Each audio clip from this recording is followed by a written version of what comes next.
നമസ്കാരം, സ്വാഗതം സ്പെഷ്യൽ എഡിഷനിലേക്ക്. ലോക്സഭാ തെരഞ്ഞെടുപ്പ് അതിൻ്റെ അവസാന ഘട്ടത്തിന് വേണ്ടി കാത്തിരിക്കുകയാണ്. 6 ഘട്ടങ്ങൾ പൂർത്തിയാകുമ്പോൾ രാജ്യം വിധിയെഴുതിയത് എന്താണ്?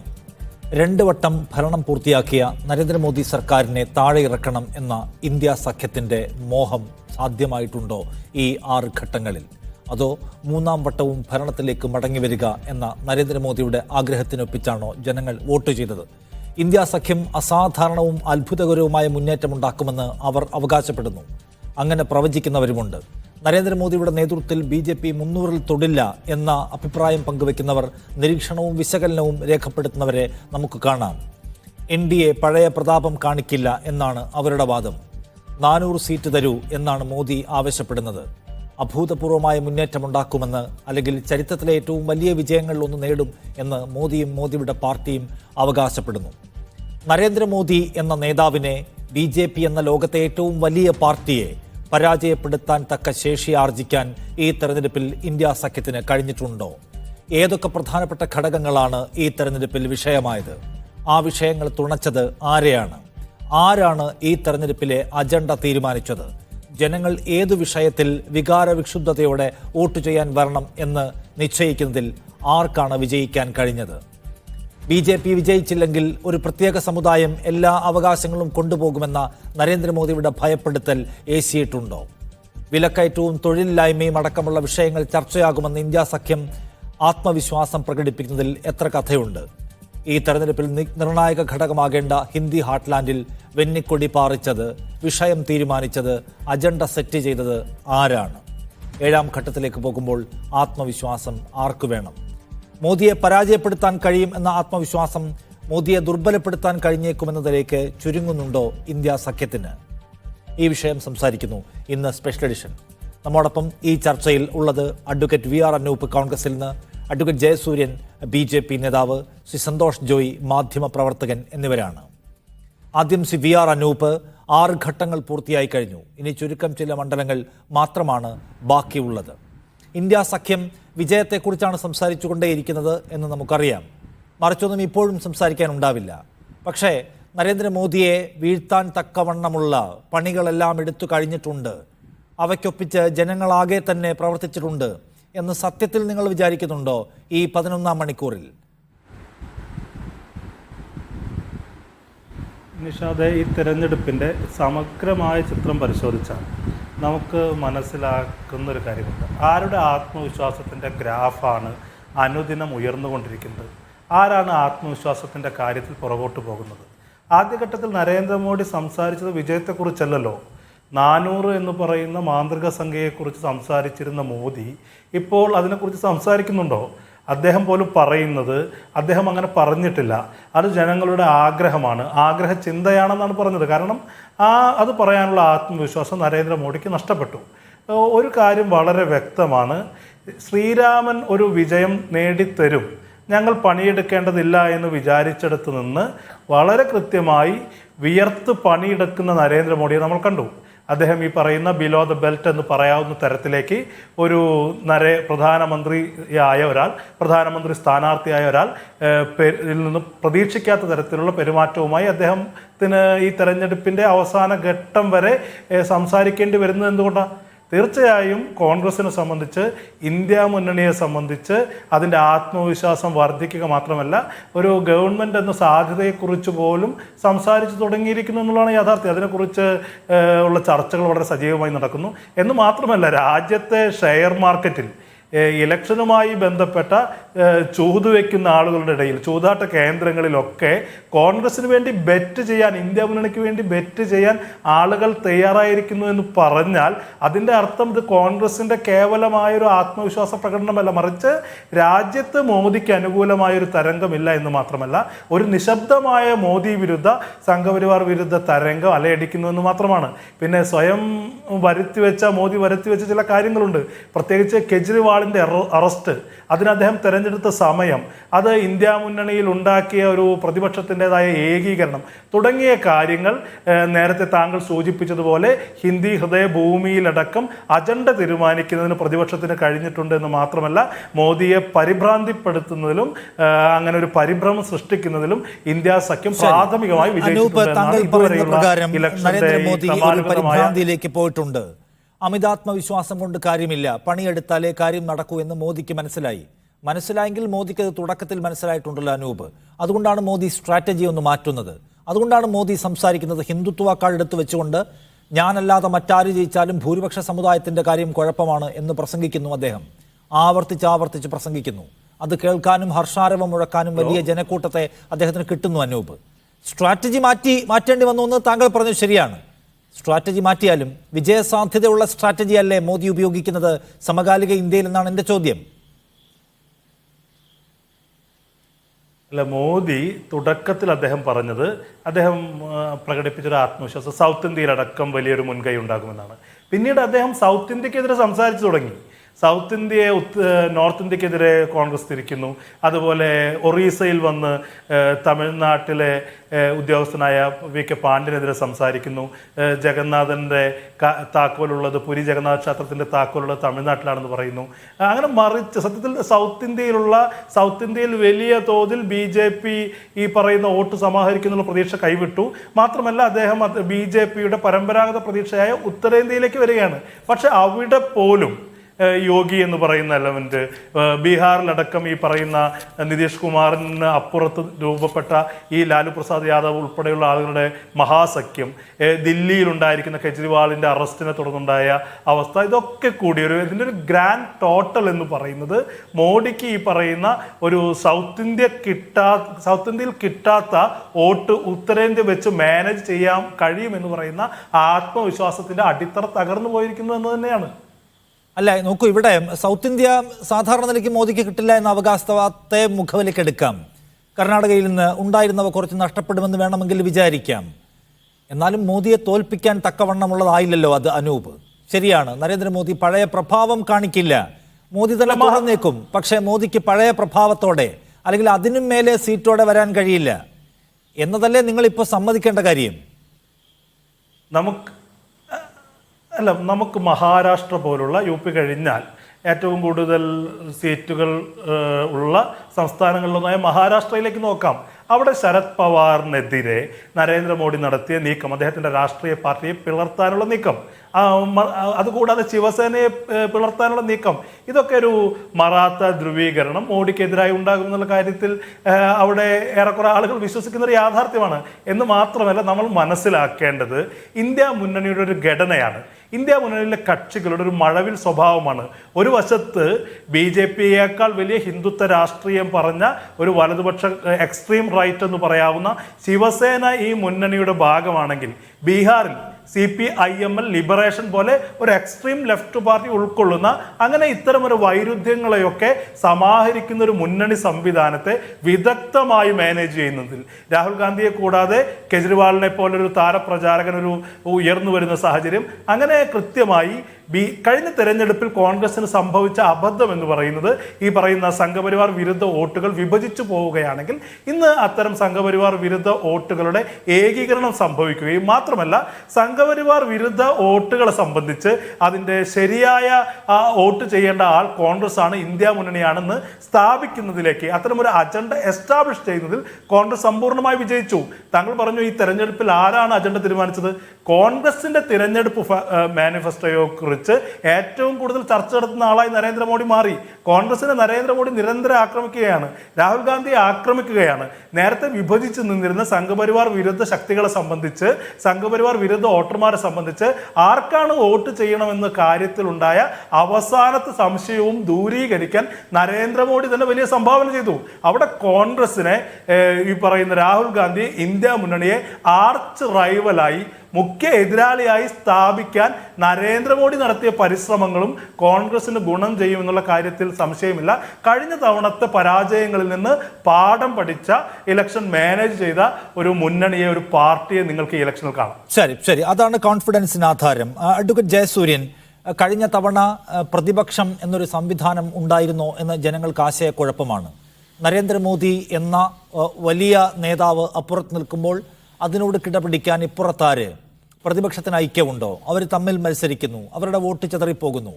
ആ സാഹചര്യം ഇന്നില്ല. അപ്പുറത്തില്ലെങ്കിൽ ഇപ്പുറത്ത് എന്നുള്ള മട്ടിൽ രണ്ട് ഓപ്ഷനേ ജനങ്ങൾക്ക് മുമ്പിലുള്ളൂ, പ്രധാനപ്പെട്ട സംസ്ഥാനങ്ങളിലെല്ലാം.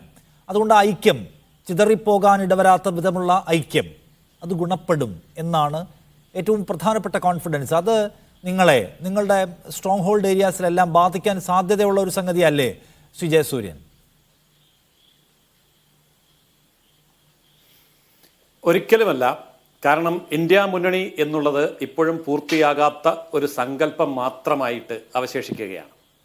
അതായത് YSR കോൺഗ്രസ് എവിടെ, മമതാ ബാനർജി എവിടെ, നവീൻ പട്നായിക് എവിടെ, CPIM-ഉം CPI-യും എവിടെ എന്ന് ചോദിക്കുമ്പോൾ ഞങ്ങളാരും ഇതിനകത്തില്ല എന്ന് മത്സരിച്ചാണ് അവർ പറയുന്നത്.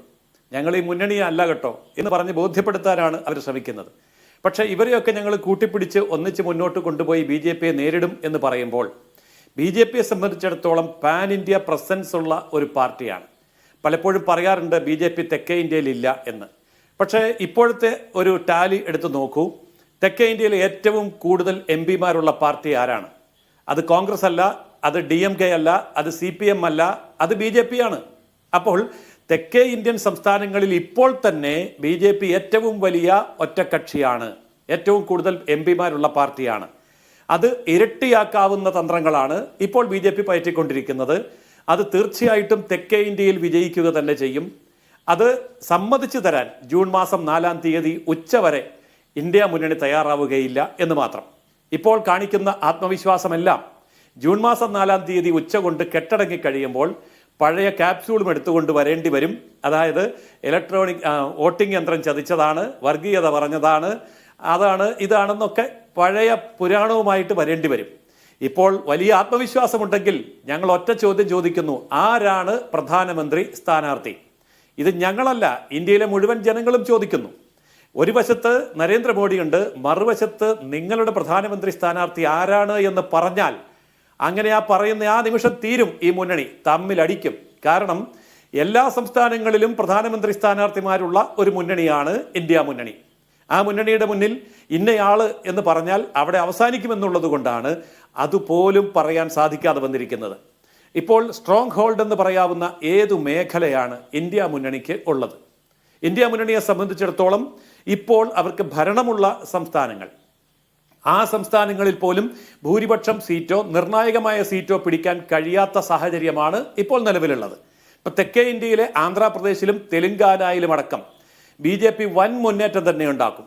അതായത് ഒരു സീറ്റ് പോലും ഇല്ലാത്ത തമിഴ്നാട്ടിലും കേരളവും അടക്കം BJP സീറ്റുകൾ നേടും എന്ന് പറയുമ്പോൾ തെക്കേ ഇന്ത്യയിൽ ശക്തമായ മുന്നേറ്റമാണ് BJP മുന്നണി കാഴ്ചവെക്കാൻ പോകുന്നത്. മറുവശത്ത് വലിയ നേട്ടമുണ്ടാക്കാൻ കഴിയുമെന്ന് പറയുന്ന മഹാരാഷ്ട്ര പോലെയുള്ള സംസ്ഥാനങ്ങളുടെ അവസ്ഥ എന്താ?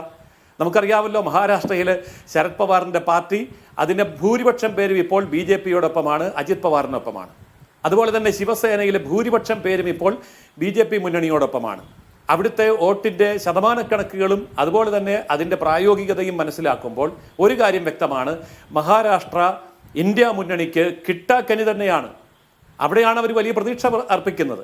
ബീഹാറിലൊക്കെ വലിയ പ്രതീക്ഷ അർപ്പിക്കുന്ന കോൺഗ്രസ് പാർട്ടി ബീഹാർ എന്ന് പറയുന്ന സംസ്ഥാനത്ത് മത്സരിക്കുന്നത് കേവലം 3 സീറ്റിൽ മാത്രമാണ്. അതായത് മുഖ്യമായിട്ടും കോൺഗ്രസിന് സീറ്റുകൾ വാരിയെടുക്കേണ്ട സംസ്ഥാനങ്ങളിലൊക്കെ ഏതെങ്കിലും ഒരു പ്രാദേശിക പാർട്ടിയുടെ ഘടകകക്ഷിയായി നിന്നുകൊണ്ട് അവർ കൊടുക്കുന്ന നക്കാപ്പിച്ച സീറ്റുകളിൽ മത്സരിക്കേണ്ട ഗതികേടിലേക്കാണ് ഇന്ന് കോൺഗ്രസ് പാർട്ടി എത്തിയിരിക്കുന്നത്.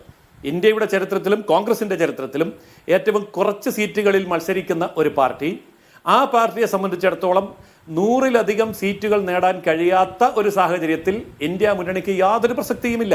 അതവിടുത്തെ ഘടകകക്ഷികൾക്കറിയാം. അതുകൊണ്ട് തന്നെയാണ് ഞങ്ങൾ അകത്തില്ല എന്ന് മുൻകൂർ ജാമ്യം എടുത്തുകൊണ്ട് പല പാർട്ടികളും നിൽക്കുന്നത്. അതായത് ഒരു പ്രതീക്ഷയില്ലാതെ വരുന്ന ഒരവസരത്തിൽ BJP മുന്നണിയിലേക്ക് എളുപ്പത്തിൽ ചേക്കേറുക എന്നുള്ള ലക്ഷ്യത്തോടു കൂടിയാണ് ഞങ്ങൾ ഈ മുന്നണിക്ക് അകത്തില്ല എന്ന് പറയുന്നത്. നമുക്കറിയാമല്ലോ, CPM 52 സ്ഥാനാർത്ഥികളെയാണ് ഇന്ത്യയിൽ നിർത്തിയിരിക്കുന്നത്. 52 സ്ഥാനാർത്ഥികളെ നിർത്തിയ CPM-ന്റെ ഇന്ത്യയിലെയും ലോകത്തെയും ഏറ്റവും വലിയ നേതാവായ പിണറായി വിജയൻ ആ വോട്ടെടുപ്പ് തുടങ്ങി തീർന്നിട്ടില്ല, അതിനു മുമ്പ് കുടുംബസമേതം വിനോദയാത്രയ്ക്ക് വിദേശത്തേക്ക് പോയി. ഔദ്യോഗിക കാര്യങ്ങൾക്കല്ല എന്ന് നമുക്കറിയാം. അതാണ് ഘടകകക്ഷി നേതാക്കന്മാരുടെ ഉത്തരവാദിത്വം, അതാണ് ജാഗ്രത കാണിക്കുന്നത്. ഇതൊരു വഴിപാട് മാത്രമാണ്. ആ അനുഷ്ഠാനത്തെ, വഴിപാടിനെ ജനം അംഗീകരിക്കില്ല എന്നതാണ് BJPയുടെ ആത്മവിശ്വാസം. ഒപ്പം സൗത്ത് ഇന്ത്യയിൽ അടക്കം മുന്നേറ്റം ഉണ്ടാക്കാൻ പോകുന്നതിനെ കുറിച്ച് അദ്ദേഹം പറയുകയും ചെയ്യുന്നു. സന്തോഷ് ജോയ്, മാധ്യമപ്രവർത്തകൻ, നമ്മോടൊപ്പം ടെലിഫോൺ ലൈൻ വിളിച്ചു. സന്തോഷ് ജോയ്, ഇന്ത്യ സഖ്യം അത്ഭുതം കാണിക്കാൻ പോകുന്നു എന്ന മട്ടിലുള്ള നെറേറ്റീവ്സ് അല്ലെങ്കിൽ പല അഭിപ്രായങ്ങൾ, വിശകലനങ്ങളൊക്കെ പലതവണയായി കണ്ടു. 6 ഘട്ടങ്ങൾ പിന്നിടുമ്പോൾ അഭിപ്രായം പറഞ്ഞ പലരും തിരുത്തി പറയുന്നത് കാണുന്നുണ്ട്. നമ്മളിപ്പോൾ യോഗേന്ദ്ര യാദവിനെയൊക്കെ എടുത്താലും BJPയുടെ തന്നെ തുടർച്ചയാണ് അദ്ദേഹം പ്രവചിക്കുന്നത്. ഒരുപക്ഷെ കുറച്ചൊന്ന് വീക്കായേക്കും എന്ന് മാത്രം. സത്യത്തിൽ ഇന്ത്യ സഖ്യത്തിന് നരേന്ദ്രമോദിയുടെ മുന്നോട്ട് വെച്ച, നരേന്ദ്രമോദി സെറ്റ് ചെയ്യാൻ ശ്രമിച്ച അജണ്ടയ്ക്ക് അപ്പുറം പോകാൻ കഴിഞ്ഞില്ല എന്നതാണോ യാഥാർത്ഥ്യം? ഒരുപക്ഷെ ഈ ഒരു പോരാട്ടം ഇന്ത്യ മുന്നണി ജയിക്കുമോ ഇല്ലയോ എന്നുള്ള കാര്യം നമുക്ക് ജൂൺ 4-ാം തീയതി അറിയാം, അല്ലെങ്കിൽ BJP ജയിക്കുമോ ഇല്ലയോ എന്നുള്ള കാര്യം നമുക്ക് ജൂൺ 4-ാം തീയതി മനസ്സിലാക്കാം. പക്ഷേ ഇന്ത്യ മുന്നണിക്ക് നമുക്ക് ഒരു ക്രെഡിറ്റ് കൊടുക്കേണ്ടത് ഈ ഒരു ഇലക്ഷനെ ഒരു പോരാട്ടമാക്കി മാറ്റി അതൊരു വെറും 2 മാസം മുമ്പ്, 2-3 മാസം മുമ്പ് ഇത് BJPക്ക് വേണ്ടി ഒരു കേക്ക് വാക്ക് ആണെന്ന് പലരും എഴുതിയും പറഞ്ഞുകൊണ്ടിരുന്ന ഈ ഒരു ജനറൽ ഇലക്ഷൻ ഇതൊരു വൻ പോരാട്ടമാക്കി മാറ്റി. എന്ന് പറഞ്ഞാൽ നരേന്ദ്രമോദിക്ക്, പ്രധാനമന്ത്രി നരേന്ദ്രമോദിക്ക് വരെ ഈ ഇലക്ഷൻ ജയിക്കാൻ വേണ്ടി ഞാൻ ദൈവമാണെന്ന് പറയേണ്ടി വന്നു. അത് മാത്രമല്ല, പല വേലകൾ, പല പച്ചക്കള്ളങ്ങൾ പറയേണ്ടി വന്നു. അത് ബേസിക്കലി ഒരു ഡെസ്പറേഷൻ, അങ്ങനത്തെ ഒരു സാഹചര്യത്തിൽ എത്തിക്കാൻ പറ്റിയ ഒരു കാര്യം ഇന്ത്യ മുന്നണിക്ക് സാധിച്ചെന്നുള്ളൊരു കാര്യത്തിന് നമുക്ക് ഇന്ത്യ മുന്നണി ജയിച്ചാലും ജയിച്ചില്ലെങ്കിലും അവർക്ക് ആ ഒരു ക്രെഡിറ്റ് കൊടുക്കേണ്ടിയിരുന്നു. മറ്റൊരു കാര്യം, ഇന്ത്യ മുന്നണി ജയിച്ചാൽ എന്തോ സംഭവിക്കും. ഇന്ത്യ മുന്നണി ജയിച്ചാലും തോറ്റാലും BJP ജയിച്ചാലും ഈ നാടിന് ഇനിയും ജൂൺ 4 കഴിഞ്ഞ് വരാൻ പോകുന്നത് വലിയൊരു പ്രതിസന്ധിയാണ്. കാരണം ഈ ഇന്ത്യ മുന്നണി എങ്ങനെ ഭരിക്കും? ഇത് ഭരിക്കാൻ വേണ്ടി ഉണ്ടാക്കിയ മുന്നണിയല്ല. ഇത് നരേന്ദ്രമോദിയെ തോൽപ്പിക്കാൻ വേണ്ടി മാത്രം ഉണ്ടാക്കിയൊരു മുന്നണിയാണ്. അവർക്ക് ഈ നാടിനെ ഭരിക്കാനുള്ള ഒരു റോഡ് മാപ്പ് ഇല്ല, ഒരു കോമൺ മിനിമം പ്രോഗ്രാം ഇല്ല. അവർക്ക് അങ്ങനത്തെ ഒരു സാഹചര്യമില്ല. ഒരുപക്ഷെ കോൺഗ്രസിനോട് ചോദിച്ചാൽ അവർക്ക് ആർക്കും പ്രധാനമന്ത്രി ആവാനും ആഗ്രഹമില്ല. കാരണം അങ്ങനെ ഒരു സാഹചര്യമാണ്. അലയൻസിന്റെ കൂടെ അവർക്ക് അങ്ങനെ ഒരു ഗവൺമെന്റിനെ നയിക്കാനുള്ള ഒരു ഇൻട്രസ്റ്റും ഇല്ലാത്തൊരു സാഹചര്യമാണ് ഇപ്പം കാണുന്നത്. പക്ഷേ നരേന്ദ്രമോദി സംഘത്തിന് ഏറ്റവും വലിയ ഒരു വെല്ലുവിളി എന്ന് പറഞ്ഞാൽ ഈ സാഹചര്യത്തിൽ ഒരു 350 സീറ്റ്സ് ക്രോസ് ചെയ്ത്, അല്ലെങ്കിൽ ഒരു സിമ്പിൾ മെജോറിറ്റി BJPക്ക് തന്നെ കിട്ടിയില്ലെങ്കിൽ BJPയിൽ തന്നെ ഈ ലീഡർഷിപ്പിന്റെ അഗെയിൻസ്റ്റ് വെല്ലുവിളികൾ ഉയർക്കും എന്നുള്ളൊരു കാര്യം അവർക്കറിയാം. 220 സീറ്റ്സിന് കുറഞ്ഞാൽ, BJP 220 സീറ്റ്സിൽ കുറഞ്ഞാൽ ഒരുപക്ഷെ BJPയുടെ ലീഡർഷിപ്പിന്റെ അഗെയിൻസ്റ്റ് BJPക്ക് അകത്തുനിന്ന് തന്നെ ആൾക്കാർ സംസാരിക്കാൻ തുടങ്ങും എന്നുള്ളൊരു കാര്യത്തിന് സംശയമില്ല. അത് മാത്രമല്ല, നരേന്ദ്രമോദി, അമിത്ഷാ കഴിഞ്ഞ 10 വർഷം ചെയ്ത പല കാര്യങ്ങൾ സ്ക്രൂട്ടിനിയിൽ വരും. അത് മാത്രമല്ല, അത് എത്ര ലീഗലിയും എത്ര ജസ്റ്റിഫയബിളും ആണെന്നുള്ളൊരു കാര്യം അവർക്ക് തന്നെ അറിയാം. അപ്പോൾ ഒരു സ്ഥാനം വിരമിച്ച് പുറത്തു പോയാൽ അബദ്ധമാകുമെന്ന് BJPക്കും BJPയുടെ ലീഡർഷിപ്പിനും അറിയാം. അപ്പോൾ അതുകൊണ്ടാണ് ഈ നമ്മൾ കാണുന്ന ഈ ക്യാമ്പയിൻ സമയത്ത് കാണുന്ന പറഞ്ഞാൽ ഒരു പ്രധാനമന്ത്രിക്ക് പറയാൻ പറ്റുന്ന പല കാര്യങ്ങൾ പ്രധാനമന്ത്രി വിളിച്ചു പറയുന്നു. അത് മാത്രമല്ല, 3 മാസം മുമ്പ് നമ്മൾ കണ്ടത് സങ്കല്പ യാത്രയും കഴിഞ്ഞ 10 വർഷം BJP ഈ നാടിന് കാഴ്ചവെച്ച പല കാര്യങ്ങളൊക്കെ പറഞ്ഞുകൊണ്ടായിരുന്നു ക്യാമ്പയിൻ തുടങ്ങിയത്. പക്ഷേ ക്യാമ്പയിൻ ഫസ്റ്റ് ഫേസ് ഇലക്ഷൻ കഴിഞ്ഞോടുകൂടി തന്നെ BJP പഴയ പഠിച്ച കാര്യങ്ങളെല്ലാം എന്ന് പറഞ്ഞാൽ ഈ 84-ൽ ഫൗണ്ടേഷൻ ചെയ്ത BJP അന്ന് തൊട്ട് ഇന്ന് തന്നെ മുസ്ലിംസ് പാകിസ്ഥാൻ പറഞ്ഞുകൊണ്ടാണ് എല്ലാ ഇലക്ഷനും പോയിക്കൊണ്ടിരുന്നത്. അത് തന്നെ 10 വർഷം ഭരിച്ച ഒരു ഗവൺമെന്റിനും അത് തന്നെ പറഞ്ഞുകൊണ്ട് ഇലക്ഷന് പോകേണ്ടി വരുന്നതിന്റെ കാര്യമാണ് കഷ്ടം. ബേസിക്കലി അത് നമ്മുടെ നാടിന് ഒരു കഷ്ടമാണ് ബേസിക്കലി. അത് 10 വർഷം ഭരിച്ചതിന് ശേഷവും അതേ വിഭജനാശയം പറയേണ്ടി വരുന്നത് അവരെ സംബന്ധിച്ച് അവരുടെ ഒരു അടിസ്ഥാന ആശയം അതായതുകൊണ്ട് അതിൽ നമുക്ക് അവർക്കൊരു പ്രശ്നം ഉണ്ടാവില്ല. കേൾക്കുന്നവർ എന്തുമാത്രം പ്രശ്നത്തിലെടുത്തിട്ടുണ്ട്, അതോ ഇപ്പോഴും അതൊരു വിൽപ്പന മൂല്യമുള്ള സംഗതിയാണോ എന്ന് ഇലക്ഷൻ ജൂൺ 4 അറിയാൻ പറ്റും. അല്ല, അത് ഒരു പ്രധാന സംഗതിയാണല്ലോ ശ്രീ അനൂപ്. അതായത് നരേന്ദ്രമോദിയുടെ നേതൃത്വത്തിലുള്ള BJP വളരെ സ്ട്രോങ് ആയിട്ടുള്ള ഒരു സംഘടനാ മെക്കാനിസമാണ്. എന്ന് വെച്ചാൽ അതിനകത്ത് ഏതെങ്കിലും തരത്തിലുള്ള ശൈഥില്യങ്ങളെ കാണുന്നില്ല. അപ്പം നിങ്ങൾക്ക് സുസ്ഥിരമായ ഒരു സർക്കാരിനെ വേണമോ എന്നുള്ള നരേന്ദ്രമോദിയുടെ ചോദ്യം വളരെ പ്രധാനപ്പെട്ട ഒരു ചോദ്യമാണ് ജനങ്ങളോട്. അപ്പുറത്തേക്ക് നിങ്ങൾ നോക്കൂ, അവിടെ 5 വർഷവും 5 പ്രധാനമന്ത്രിമാരായിരിക്കും, അവർ തമ്മിലടിക്കും അധികാരത്തിന് വേണ്ടി. ഈ രാജ്യത്തിൻ്റെ സുസ്ഥിരതയെ അത് ബാധിക്കാൻ പോകുന്നു എന്ന് പറയുന്നത് ഏറ്റവും മിഡിൽ ക്ലാസ്സിനെയൊക്കെ വലിയൊരു സ്വാധീനിക്കാൻ പോകുന്ന ഒരു സംഗതിയാണ്. ഇപ്പം നേരത്തെ സന്തോഷ് ചൂണ്ടിക്കാണിച്ചതുപോലെ മോദിയെ തോൽപ്പിക്കാനുള്ള ഒരു സംഘം എന്നതിനപ്പുറത്തേക്ക് ഈ രാജ്യത്തിൻ്റെ വീണ്ടെടുപ്പിന് വേണ്ടി അങ്ങനെ ഒരു നയപരമായ വിഭാവന രേഖ ഇതൊക്കെ മുന്നോട്ട് വെക്കുക, അതിനൊരു ഒരു സംഘടനാ രൂപം ഉണ്ടാക്കുക എന്നതിലടക്കം നിങ്ങൾ ഇപ്പോഴും അതിൻ്റെ പ്രാഥമിക ഘട്ടത്തിൽ തന്നെ നിൽക്കുകയാണ്. അതുകൊണ്ടാണ് ശ്രീ ജയസൂര്യൻ പറയുന്നത് ഇത് പൂർത്തിയാകാത്ത ഒരാശയം മാത്രമായി ഒടുങ്ങിപ്പോവുകയാണെന്ന്.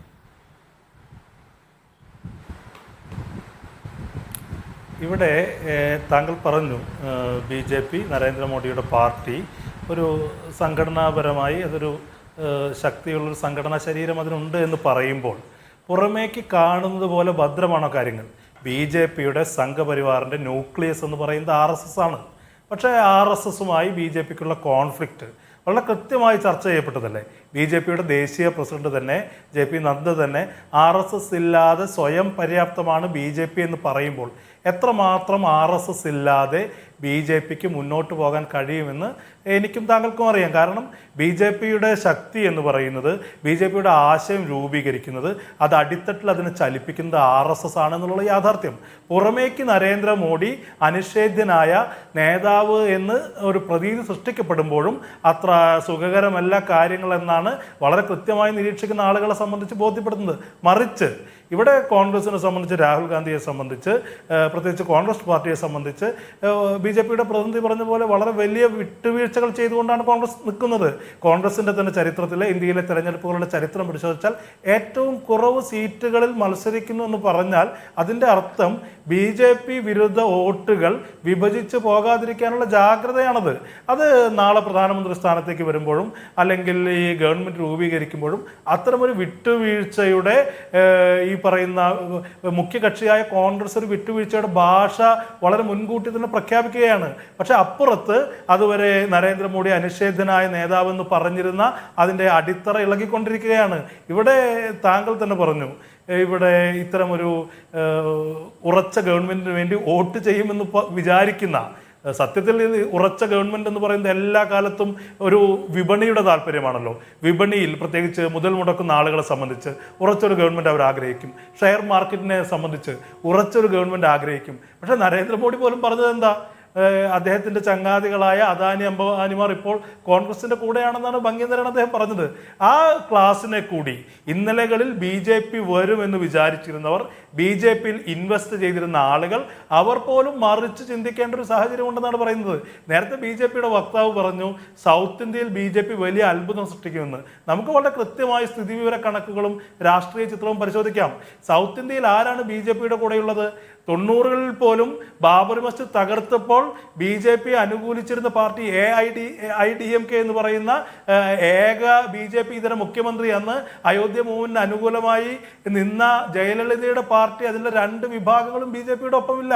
സൗത്ത് ഇന്ത്യയിൽ പ്രബലമായ ഒരു പാർട്ടിയും BJPയുടെ ഒപ്പമില്ല. സംഘടനാപരമായി വലിയ തകർച്ച നേരിടുന്ന ദുർബലമായ തെലുങ്ക് ദേശം പാർട്ടി മാത്രമാണുള്ളത്. കർണാടകയിൽ നേരത്തെ അദ്ദേഹം പറഞ്ഞൊരു കാര്യം ശരിയാണ്. കഴിഞ്ഞ തവണ കർണാടകയാണ് BJPയെ സഹായിച്ചതെങ്കിൽ പ്രജ്വൽ രേവണ്ണ സംഭവം നമുക്കറിയാം. കർണാടകയിൽ പുറത്തേക്ക് ഇറങ്ങാൻ കഴിയാത്ത സാഹചര്യം BJPയെ സംബന്ധിച്ച് സംജാതമായിരിക്കുന്നു. അദ്ദേഹം പറയുന്നത് എന്താ?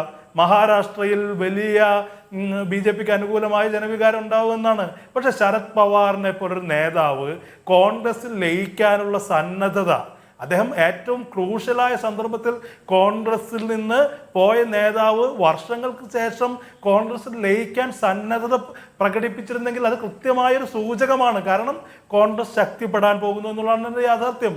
അതുപോലെ പല സംസ്ഥാനങ്ങളിലും ഈ പറയുന്ന മുന്നണി വർക്ക് ചെയ്തു, അടിത്തട്ടിൽ അത് പ്രവർത്തിച്ചു തുടങ്ങിയെന്ന് വളരെ കൃത്യമായി നമുക്ക് കാണാൻ കഴിയും. അതിനെ നിഷേധിച്ചുകൊണ്ട് ഈ പറയുന്ന നേരത്തെ തന്നെ BJPയുടെ വക്താവ് പറഞ്ഞത് എന്താ? പല മുന്നണികളും കോൺഗ്രസിൻ്റെ കൂടെ നിൽക്കുന്ന പല പാർട്ടികളും നാളെ BJP മുന്നണിയിലെ ഭാഗമാകുമെന്ന. അപ്പോൾ ഒരു കാര്യം വ്യക്തമാണ്, ഇപ്പോൾ നിലനിൽക്കുന്ന മുന്നണി സംവിധാനത്തെ വെച്ച് ഒരു ഗവൺമെന്റ് ഉണ്ടാക്കാൻ BJPക്ക് കഴിയില്ല എന്നുള്ള ആശങ്ക അവരെ പിടികൂടിയിരിക്കുന്നു. അതിനപ്പുറത്തേക്ക് അതുകൊണ്ട് ചില ഈ സുസ്ഥിര ഗവൺമെന്റ് എന്ന മുറവിളി സത്യത്തിൽ ബാധിക്കാൻ പോകുന്നില്ല. BJP വിരുദ്ധ വികാരം അത് ഉണ്ട്.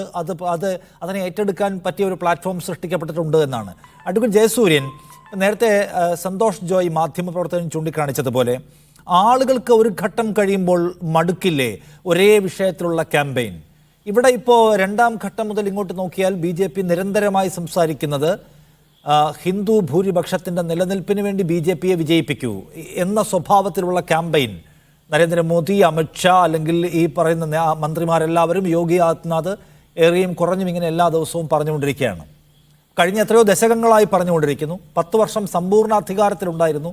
എന്നിട്ടും ഇപ്പോഴും ഹിന്ദുക്കളുടെ അരക്ഷിതാവസ്ഥയെക്കുറിച്ച് തന്നെ സംസാരിക്കുകയാണല്ലോ ഇവർ. ഇപ്പോഴും ഇവർക്ക് പറയാനുള്ളത് പഴയ കോൺഗ്രസിൻ്റെ കഥകൾ തുടങ്ങിയവയാണല്ലോ എന്നത് ആളുകൾക്ക് ചെടിക്കില്ലേ? എന്ന് വെച്ചാൽ ആളുകൾക്കത് കേട്ട് മടുക്കില്ലേ? എത്ര കാലം ഒരേ സംഗതി കൺസ്യൂം ചെയ്യാൻ കഴിയും? അത് നിറയില്ലേ മനുഷ്യ ശരീരത്തിൽ, മസ്തിഷ്കത്തിലും ചോദിക്കുക ഞാൻ. ഈ ചോദ്യം കൃത്യമായി തന്നോട് തന്നെ ചോദിക്കുന്ന പാർട്ടിയാണ് BJP. അത് വ്യക്തമായി മനസ്സിലാക്കുന്ന പാർട്ടിയാണ് BJP. അതുകൊണ്ട് തന്നെ 7 ഘട്ടങ്ങളായി നീണ്ടു നിൽക്കുന്ന ഈ വലിയ തെരഞ്ഞെടുപ്പ് ലോകത്തിലെ ഏറ്റവും വലിയ ജനാധിപത്യ തെരഞ്ഞെടുപ്പ് പ്രക്രിയ, അതിൻ്റെ ഓരോരോ ഘട്ടങ്ങളിലും ഓരോരോ പ്രദേശങ്ങളിലും കൃത്യമായി പ്രചരണ പരിപാടികൾ എങ്ങനെ മുന്നോട്ട് കൊണ്ടുപോകണമെന്നുള്ളതിനെക്കുറിച്ച് വ്യക്തമായ സ്ട്രാറ്റജിയോട് കൂടി തന്നെയാണ് BJP അതിൻ്റെ പ്രവർത്തനം ചിട്ടപ്പെടുത്തിയത്. അങ്ങനെ തന്നെയാണ് അത് ആരംഭിച്ചത്. ഇപ്പോൾ 400 സീറ്റ് എന്നുള്ളത് BJP ആവശ്യപ്പെടുമ്പോൾ അത് ജനങ്ങൾ അംഗീകരിച്ചു. കാരണമുണ്ട്.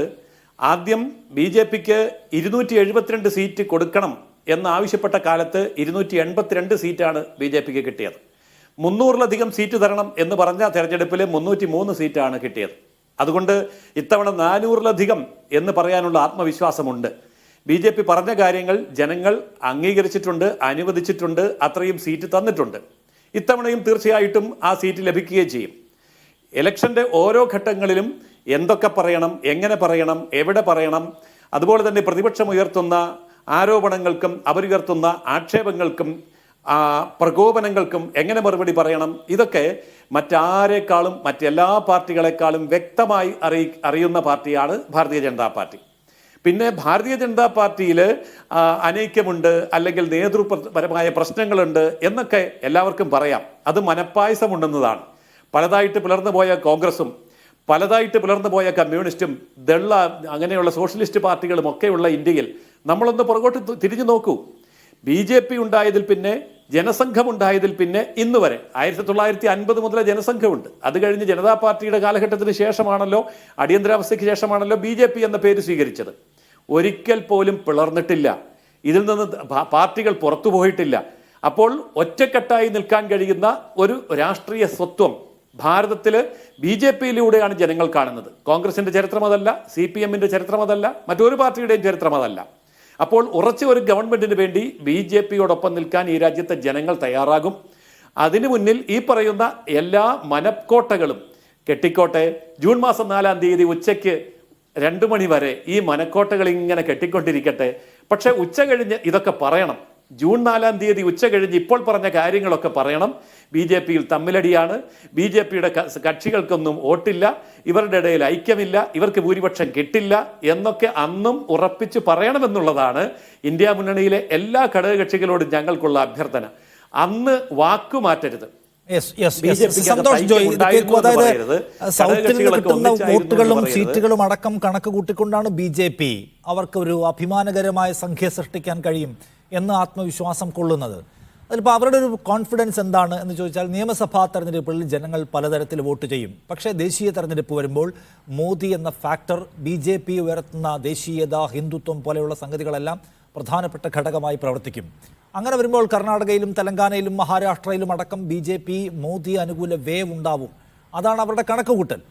അത് ഇത്തവണയും ആവർത്തിക്കപ്പെടാനുള്ള സാധ്യത എന്തുമാത്രമാണ്? കർണാടകയിൽ നമുക്കറിയാവുന്നതുപോലെ ഇപ്പോൾ സമീപ മാസങ്ങളിൽ ഒരു സർക്കാർ ഉണ്ടാക്കി കഴിഞ്ഞിട്ടേ ഉള്ളൂ കോൺഗ്രസ്. അതിനെതിരെ വലിയ ഒരു ആൻറ്റി ഇൻകംബൻസി ഉണ്ട് എന്ന് പറയാൻ കഴിയില്ല. പ്രജ്വൽ രേവണ്ണ പോലെയുള്ള ഘടകങ്ങൾ അവിടെ ഉണ്ട് താനും. തെലങ്കാനയുടെ സ്ഥിതിയും വ്യത്യസ്തമല്ല. മഹാരാഷ്ട്രയിൽ ഒരു അഭിമാനകരമായ പോരാട്ടം, അങ്ങോട്ടും ഇങ്ങോട്ടും വാശിയേറിയ പോരാട്ടം നടക്കുകയാണ്. അപ്പോൾ ഒരു നാഷണൽ ഇലക്ഷനാണ്, മോദി വേവാണ് ഉണ്ടാവുക, പാറ്റേൺ വേറെയാണ് എന്ന കോൺഫിഡൻസ് ഈ സംസ്ഥാനങ്ങളിൽ ഇത്തവണ എന്തുമാത്രം വർക്കാവുന്നതാണ് ശ്രീ സന്തോഷ്?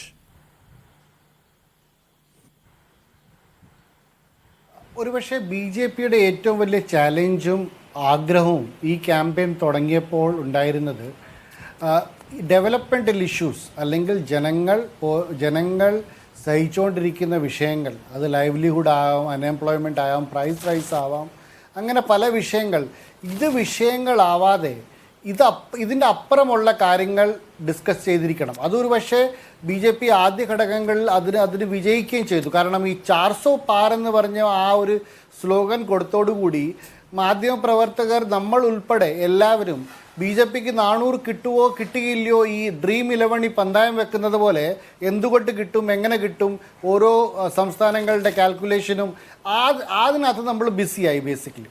പക്ഷേ ഒരുപക്ഷെ ബി ജെ പിയുടെ ഒരു idea is to make it A person centric campaign. അത് നരേന്ദ്രമോദി വേഴ്സസ് സമ്മൺ ആയിരിക്കണം. അത് നരേന്ദ്രമോദി വേഴ്സസ് രാഹുൽ ഗാന്ധി ആയാൽ ഒരുപക്ഷെ നരേന്ദ്രമോദിക്ക് ഒരു അഡ്വാൻറ്റേജ് ഉണ്ട്. കാരണം ഈ കഴിഞ്ഞ 10 വർഷത്തിനകം Narendra Modi, of course he's A perfect marketing person, he's A perfect craftsman. അവർ ഉണ്ടാക്കിയ ഒരു ഇമേജ് ഉണ്ട് നരേന്ദ്രമോദി, ഒരു ഹീമാൻ ഇമേജ്, ഒരു സൂപ്പർമാൻ ഇമേജ്. കാരണം ഈ പിള്ളേർക്ക് ഈ സൂപ്പർമാനൊക്കെ ഭയങ്കര ഇഷ്ടമാണ്. ഈ സൂപ്പർമാൻ ആകാശത്തോട് ഇങ്ങനെ പറന്ന് നടക്കുന്നതൊക്കെ ഇതൊക്കെ തെറ്റാണ്, ഇതൊക്കെ കൽപ്പനകൾ മാത്രമാണെന്ന് നമ്മൾ പിള്ളേരോട് പറഞ്ഞു കൊടുത്താൽ പിള്ളേർ നമ്മളെ എതിർക്കും, നമ്മളെ വെറുക്കും. അതാണ് ഈ നാടിൻ്റെ ഒരു സാഹചര്യം. നമ്മൾ നാട്ടുകാരോടെ നരേന്ദ്രമോദി പറയുന്നത് ഇത് വെറുമൊരു സങ്കല്പമാണെന്ന് നമ്മൾ കോളം എഴുതിയാലും നമ്മൾ സംസാരിച്ചാലും നാട്ടുകാർ നമ്മളോട് എതിർക്കും. അതുപോലെ തന്നെ കോൺഗ്രസ് നരേന്ദ്രമോദിക്കെതിരെ എന്തെങ്കിലും പറഞ്ഞാൽ അത് തിരിച്ചടിക്കും. അത് 2019 സംഭവിച്ചു, അത് പലയിടത്തും സംഭവിച്ചു. അതുകൊണ്ട് കോൺഗ്രസ് ഈ ക്യാമ്പയിനെ കർണാടകയിലും ഹിമാചലിൽ ചെയ്ത പോലെ ഇത് നരേന്ദ്രമോദി വേഴ്സസ് എൽസ് ക്യാമ്പയിൻ അല്ലാതെ ആക്കി ജനങ്ങളെ ബാധിക്കുന്ന വിഷയങ്ങളുടെ ക്യാമ്പയിനാക്കി മാറ്റാനുള്ള ശ്രമത്തിനായിരുന്നു ഇന്ത്യ അലയൻസും കോൺഗ്രസും. അത് ഒരുപക്ഷെ പാർഷ്യലി അവർ വിജയിച്ചു, പക്ഷെ പാർഷ്യലി അവർ വിജയിച്ചില്ല. കാരണം ഇത് നരേന്ദ്രമോദി അല്ലെങ്കിൽ ആര്, അങ്ങനത്തെ ഒരു ഇലക്ഷനാക്കി മാറ്റിയിട്ട് നരേന്ദ്രമോദിയുടെ ഒരു ലാർജർ ദാൻ ലൈഫ് ആക്കിക്കൊണ്ട് നരേന്ദ്രമോദി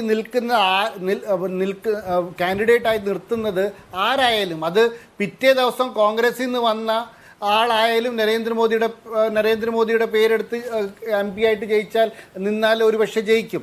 അത് നമ്മുടെ BJPയുടെ വക്താവ്, നമ്മുടെ ഈ പാനലിലുള്ള വക്താവോട് ചോദിച്ചു നോക്ക്.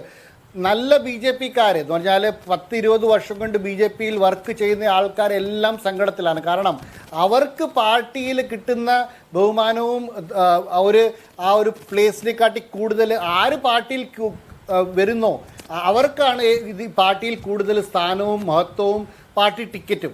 അങ്ങനത്തെ ഒരു സാഹചര്യം എന്ന് പറഞ്ഞാൽ പാർട്ടി പോളിറ്റിക്സ്, ഗ്രൗണ്ടിൽ വർക്ക് ചെയ്യുന്ന പാർട്ടി വർക്കറിനെക്കാട്ടി കൂടുതൽ നരേന്ദ്രമോദിയുടെ പേര് പറഞ്ഞ് ആര് നിന്നാലും ജയിച്ച് നരേന്ദ്രമോദിയുടെ ക്യാബിനറ്റിൻ്റെ പാർട്ടാകാം, നരേന്ദ്രമോദിയുടെ ഗവൺമെൻറ്റിൻ്റെ പാർട്ടാകാം. അങ്ങനത്തെ ഒരു സാഹചര്യം സൃഷ്ടിച്ച് ഈ ഡെമോക്രാറ്റിക്കലി ഇലക്റ്റഡ് ഗവൺമെൻറ്റിൻ്റെ ഒരു മീനിങ് തന്നെ മാറി, പോളിറ്റിക്സിൻ്റെ റൂൾസ് തന്നെ മാറ്റിയ ഒരു കാലമാണ് കഴിഞ്ഞ 10 വർഷത്തെ കാലം. യെസ്. അപ്പോൾ അത് BJPക്ക് അകത്ത് എന്തുമാത്രം പ്രവർത്തിക്കുന്നത് വേറെ നോക്കേണ്ട ഒരു വിഷയമാണ്. ചർച്ചയിലേക്ക് വീണ്ടും അനൂപ്, ഈ കഴിഞ്ഞ 10 വർഷം കൊണ്ട് BJP അവർക്ക് അനുകൂലമാം വിധം ഒരു വോട്ടർമാർക്കിടയിൽ സൃഷ്ടിച്ച ഒരു പ്രത്യേകമായ ഒരു എക്കോസിസ്റ്റം ഉണ്ടല്ലോ, ഒരു പ്രത്യേക അന്തരീക്ഷം. അതിനെ മറികടക്കുക എന്തുമാത്രം ഈസിയാണ് എന്ന് ചോദിക്കുക. ഓക്കെ, ജനജീവിത പ്രശ്നങ്ങളുണ്ട്, വിലക്കയറ്റമുണ്ട്, തൊഴിലില്ലായ്മ പോലുള്ള പ്രശ്നമുണ്ട്. പക്ഷെ അതിനപ്പുറം ഇപ്പോൾ ബീഹാറിൽ ഞങ്ങളുടെ റിപ്പോർട്ടർ സഞ്ചരിക്കുകയാണ്.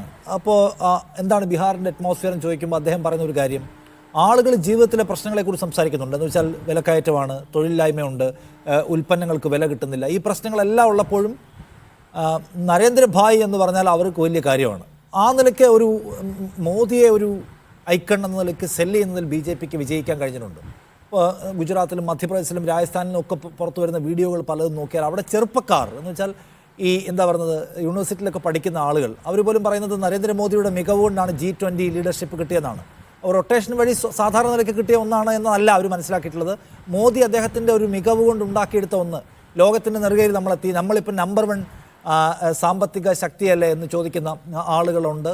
നമ്മുടെ സംസ്കാരം ഇതാ ഈ സർക്കാർ വീണ്ടെടുക്കുക അല്ലേ എന്ന് ചോദിക്കുന്ന ചെറുപ്പക്കാരുണ്ട്. അപ്പോൾ അങ്ങനെ ഒരു ഗ്രൂപ്പ് ഓഫ് ആളുകളെ സൃഷ്ടിച്ച് കഴിഞ്ഞിരിക്കുകയാണ്, അവരുടെ വിൻഡോസ് പലതും അടച്ചിട്ട്. അവിടെ നിങ്ങൾക്ക് ഈ അവസാന ഘട്ടത്തിൽ തട്ടിക്കൂട്ടി ഉണ്ടാക്കിയ ഈ ഇപ്പോഴും ഒരർത്ഥത്തിൽ പൂർണ്ണമാകാത്ത, ഇപ്പോഴും ഒരു ശരീരം പൂർണ്ണാർത്ഥത്തിലില്ലാത്ത ഒരു മുന്നണി വെച്ച് എന്ത് ചെയ്യാൻ പറ്റുമെന്നാണ്? നരേന്ദ്രമോദി എന്ന് പറയുന്ന ഒരു ഐക്കണിൻ്റെ നിർമ്മാണം നടന്നിട്ടുണ്ടെന്നുള്ള യാഥാർത്ഥ്യമാണ്. അതിനെ ഫലപ്രദമായി മാർക്കറ്റ് ചെയ്യാനും കഴിഞ്ഞിട്ടുണ്ട്. പക്ഷെ അതിനപ്പുറത്തേക്ക് താങ്കളൊക്കെ പറയുന്ന പോലെ നമ്മളിൽ പലരും വിചാരിക്കുന്നത് പോലെ ഒരു നരേന്ദ്രമോദി വേവ് കഴിഞ്ഞ തെരഞ്ഞെടുപ്പുകളിൽ ഉണ്ടായിട്ടുണ്ടോ? യഥാർത്ഥത്തിൽ സംഭവിച്ചത് എന്താ? സംഘപരിവാറിൻ്റെ വോട്ടുകൾ കൃത്യമായി ഏകോപിപ്പിക്കപ്പെട്ടപ്പോൾ മറിച്ച് സംഘപരിവാർ വിരുദ്ധ വോട്ടുകൾ വിഭജിക്കപ്പെട്ടു എന്നുള്ളതാണ് യാഥാർത്ഥ്യം. അല്ലാതെ BJPക്ക് നരേന്ദ്രമോദിക്ക് അനുകൂലമായ, സംഘപരിവാറിന് അനുകൂലമായ ഒരു വലിയ തരംഗമൊന്നും വോട്ടിൻ്റെ കണക്കുകളിലേക്ക് പോകുമ്പോഴില്ല. പക്ഷേ ഇത് കാലേ കൂട്ടി കോൺഗ്രസ് തിരിച്ചറിഞ്ഞു എന്നുള്ളതാണ് ഇത്തവണത്തെ കോൺഗ്രസിൻ്റെ അതിജീവനത്തിൻ്റെ അല്ലെങ്കിൽ ഇന്ത്യ മുന്നണിയുടെ ആത്മവിശ്വാസത്തിൻ്റെ അടിസ്ഥാനം. കഴിഞ്ഞ തെരഞ്ഞെടുപ്പിൽ കോൺഗ്രസ് പറഞ്ഞ പ്രധാനപ്പെട്ട ഒരു കാര്യം പോസ്റ്റ് പോൾ അലയൻസും പ്രീ പോൾ അലയൻസും ഉണ്ട് എന്നുള്ളതാണ്. കാരണം ഇതിന് ശേഷം എല്ലാ ഘടകകക്ഷികളും സ്വന്തം നിലയ്ക്ക് മത്സരിക്കുക, ഇലക്ഷന് ശേഷം പിന്നീട് ഒരു അലയൻസ് രൂപീകരിക്കാം എന്നാണ് കോൺഗ്രസ് പറഞ്ഞിരുന്നെങ്കിൽ ഇപ്പോൾ ആ സമീപനം മാറ്റി ഇലക്ഷന് മുൻപേ ആ അലയൻസിന് തയ്യാറായി. കാരണം ബൂത്തിൽ വെച്ച് വോട്ടർക്ക് മുമ്പിൽ കൺഫ്യൂഷൻ ഉണ്ടാക്കാത്ത തരത്തിൽ ഇപ്പോൾ ഇവിടെ UPയിലടക്കം താങ്കൾ കണ്ടതല്ലേ, ഇവിടെ ഈ പറയുന്ന അഖിലേഷ് യാദവും രാഹുൽ ഗാന്ധിയും ഉള്ള സംയുക്ത റാലികളിൽ ജനക്കൂട്ടം കൂടുകയാണ്. അവിടെ റാലി നടത്താൻ കഴിയാത്ത വിധത്തിൽ ജനങ്ങൾ പ്രവഹിക്കുന്ന കാഴ്ച മുൻപ് കണ്ടിട്ടുള്ളതാണ്. സാധാരണഗതിയിൽ സമാജ്വാദി പാർട്ടിയുടെ വോട്ട് ബേസ് എന്ന് പറയുന്നതും കോൺഗ്രസിൻ്റെ വോട്ട് ബേസ് എന്ന് പറയുന്നതും രാഷ്ട്രീയമായും സാമൂഹികമായും സാമുദായികമായും രണ്ട് തരത്തിൽ പെട്ടിട്ടുള്ളതാണെങ്കിൽ ഇലക്ഷന് മുമ്പേ അതിനെ ഏകീകരിക്കാൻ കഴിഞ്ഞുള്ളൂ എന്നുള്ളതാണ്. കെജ്രിവാൾ രാഹുൽ ഗാന്ധി കോൺഗ്രസ് സ്ഥാനാർത്ഥിക്ക് വോട്ട് ചെയ്യുകയും രാഹുൽ ഗാന്ധി ആം ആദ്മി പാർട്ടിക്ക് വോട്ട് ചെയ്യുകയും ചെയ്യുകയാണ്. ഇതൊക്കെ അടിത്തട്ടിന് കൊടുക്കുന്ന ഒരു വലിയ സന്ദേശമുണ്ട്. നിങ്ങൾ പറഞ്ഞ ഒരു കാര്യം, നരേന്ദ്രമോദിയെ ഒരു പർവ്വത സമാനമായ ഇമേജ് ആക്കി തീർത്തത് ഇവിടുത്തെ സംഘപരിവാർ വിരുദ്ധ വോട്ടുകൾ വിഭജനമാണെങ്കിൽ വളരെ തുടക്കം തൊട്ടേ അതിനെ പരിഹരിക്കാൻ ഈ പറയുന്ന ഇന്ത്യ മുന്നണിക്ക് കഴിഞ്ഞിരിക്കുന്നു എന്നുള്ള യാഥാർത്ഥ്യമുണ്ട്. പിന്നെ BJPയിലെ എല്ലാ കാലത്തെ ഐക്കണുകളെ കുറിച്ചും നമുക്ക് പരിശോധിക്കാം. ഒരു കാലത്ത് ആരായിരുന്നു? അടൽ ബിഹാരി വാജ്പേയി, പിന്നീട് അദ്വാനിയെ പോലെ ഈ BJP എന്ന് പറയുന്ന ആശയത്തെ പ്രായോഗികമാക്കിയ, അതിൻ്റെ പ്രത്യയശാസ്ത്ര മുഖവും അടിത്തട്ടിലെ പ്രസ്ഥാനത്തിന് നേതൃബിംബവുമായിരുന്ന ഒരു നേതാവിന് പിന്നീട് എന്ത് സംഭവിച്ചു എന്ന് നമുക്കറിയാം. BJPയെ സംബന്ധിച്ച്, അതിൽ നയിക്കുന്ന RSSനെ സംബന്ധിച്ച് നേതാക്കന്മാർ, ഐക്കണുകൾ എന്ന് പറയുന്നത് സോപ്പ് പോലെയാണ്. ഇത് എത്ര മികച്ച സോപ്പാണെങ്കിലും കുറച്ചു കാലം തുടർച്ചയായി ഉപയോഗിച്ചാൽ അത് തീരും, അത് വലിച്ചെറിയും എന്നുള്ള അവസ്ഥയിൽ നരേന്ദ്രമോദിയെയും സമീപ ഭാവിയിൽ കാത്തിരിക്കുന്നത് അദ്വാനിയുടെ വിധിയാണ് എന്നുള്ള കാര്യത്തിൽ സംശയമില്ല. കാരണം അദ്വാനിയെ പോലൊരു നേതാവിനെ മൂലക്കിരുത്താൻ കഴിഞ്ഞ പാർട്ടിയാണ് BJP എങ്കിൽ അടുത്ത പരാജയത്തോടു കൂടി നരേന്ദ്രമോദി നിഷ്പ്രഭനാവും.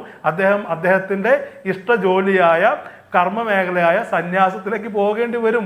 കാരണം മുൻ അനുഭവങ്ങൾ അദ്വാനിക്ക് സംഭവിച്ചത്, വാജ്പേയിയെ പോലൊരാൾ അദ്ദേഹം മരിക്കുമ്പോൾ എത്രമാത്രം അപ്രസക്തനായിരുന്നു എന്ന് നമുക്കറിയാം. അപ്പോൾ ഇവിടെ BJPയെ പോലൊരു പാർട്ടിക്ക്, RSS നയിക്കുന്ന, RSS കാര്യങ്ങൾ തീരുമാനിക്കുന്ന ഒരു പാർട്ടിക്ക് ഒരു നേതാവിന് പെർഫോം ചെയ്യുന്നതിന് പരിധിയുണ്ട്. മോഡിയെ സംബന്ധിച്ച് അതിന്റെ നേതാവിന് പരമാവധിയിൽ പോകാൻ എത്ര കഴിയുമെന്നാണ് ചോദ്യം താങ്കളുടേത്. അല്ല സന്തോഷ്, ഈ RSSനാൽ നയിക്കപ്പെടുന്ന BJP, അതിൽ RSSന്റെ ഇംഗിതത്തിനനുസരിച്ച് അതിനപ്പുറം പോകാൻ കഴിയാത്ത ലിമിറ്റഡ് സ്പേസിൽ വർക്ക് ചെയ്യുന്ന മോദി, അങ്ങനെയൊക്കെ മോദിയെക്കുറിച്ച് കരുതുന്നതിൽ കാര്യമുണ്ടോ? ഇപ്പോൾ ഇന്ത്യ ഷൈനിങ് ക്യാമ്പയിന് ശേഷം തോറ്റുപോയില്ലേ എന്ന് ചോദിക്കുന്നു. ആ കാലമാണോ ഈ കാലം? മോദി BJPയെ മാറ്റിപ്പണിത ആളല്ലേ? സത്യത്തിൽ അതിന് RSSുമായിട്ടുണ്ട്, RSSന് സഹായം എത്ര വേണം? ഇപ്പം JP നദ്ദ പറയുന്നത് അതാണല്ലോ. അപ്പോൾ സത്യത്തിലൊരു കോർപ്പറേറ്റ് കമ്പനിയെ പോലെ BJPയെ മാറ്റിയെടുത്ത് അതിൻ്റെ CEO അല്ലേ മോദി മറ്റു പല നേതാക്കളെയും പോലെ വീണുപോയി കളയും വേഗത്തിൽ എന്ന് കരുതാമോ? BJPക്ക് മോദിയേക്കാൾ വലിയ പവറുണ്ട്, BJP എന്ന സംഘടനയ്ക്ക് മോദിയേക്കാൾ വലിയ പവറുണ്ട്, RSSന് മോദിയേക്കാൾ വലിയ പവറുണ്ട് എന്നൊക്കെ വിചാരിക്കുന്നത് പുതിയ കാലത്ത് എന്തുമാത്രം ശരിയായ വായനയായിരിക്കും? മോദി അല്ലേ സത്യത്തിൽ അതിൻ്റെ സുപ്രീമോ?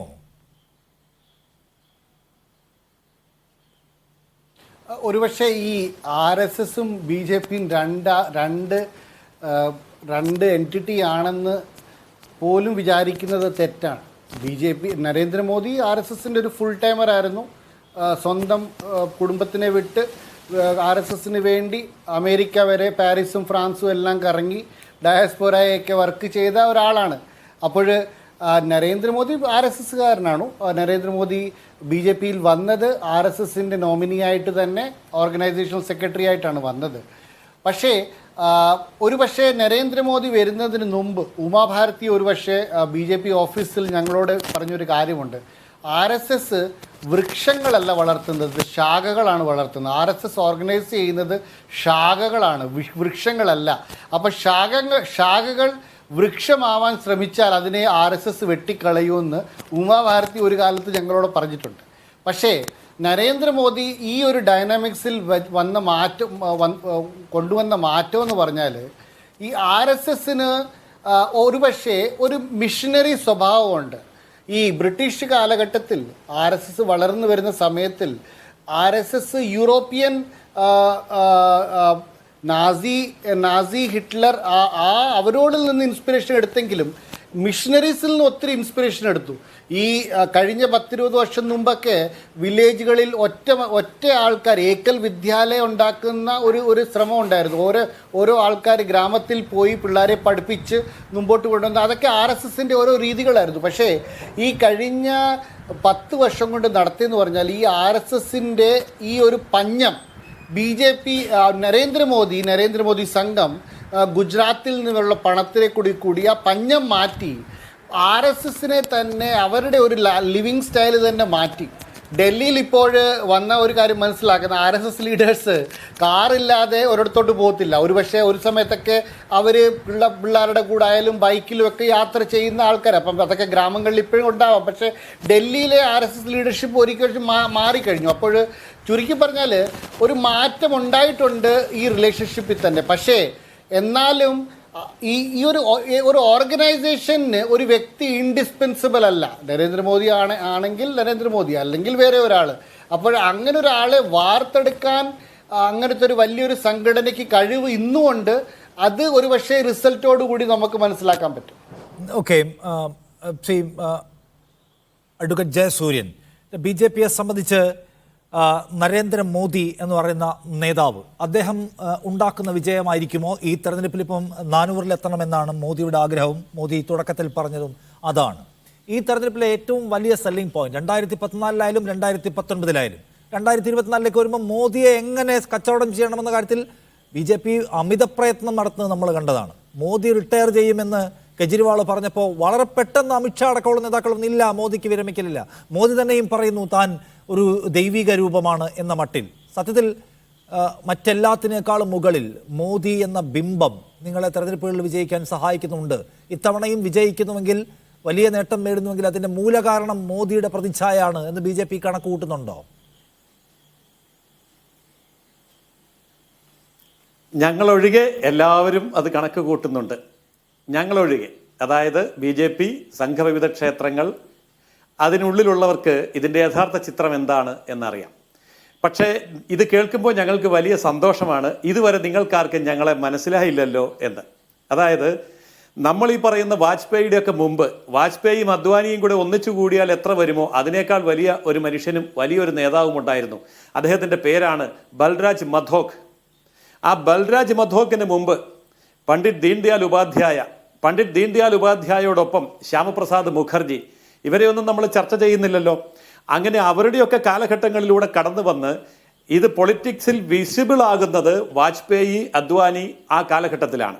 അതിനുശേഷം ഇന്നിപ്പോൾ നരേന്ദ്രമോദിയുടെ കാലഘട്ടത്തിൽ നിൽക്കുമ്പോൾ ഞങ്ങളുടെയൊക്കെ ഭാഗ്യം കൊണ്ട് മീഡിയയും അതുപോലെ ഇവിടുത്തെ രാഷ്ട്രീയ പണ്ഡിതന്മാരും കണക്കാക്കുന്നത് മോദി പ്രഭാവം ഉയർത്തി നിർത്തിയിരിക്കുന്നു. ഈ മോദിയാണ് വോട്ട് കൊണ്ടുവരുന്നത്. നാളെ മോദി ഇല്ലെങ്കിൽ BJP മരിച്ചു പോകും എന്നാണ്.